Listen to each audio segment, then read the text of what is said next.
Hi vlog for today's video di ay kay nakauna-una kog putol sa buhok sa akong anak kay murag taas na jud yang buhok ko pila na ni ka bulan ulay kanang alot-alot mura nagbuhok o karaang tao.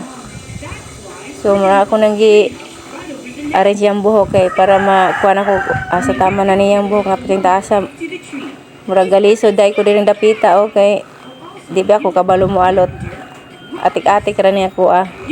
na kay naglisod man ko so ako na lang diretso og putol dayon kay dili man jud ko kabalo mo alot mo na ako na lang gi mao-maohan ning buhoka kay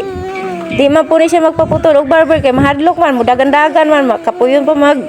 tinuyok-tuyok ning mga lutay niya kay mudagan man inig kuan magsugod nag-under tong kuan shiver di mao-maohan na lang bahala na sa resulta ani tan-aw lang mo dia guys. More to for today's video.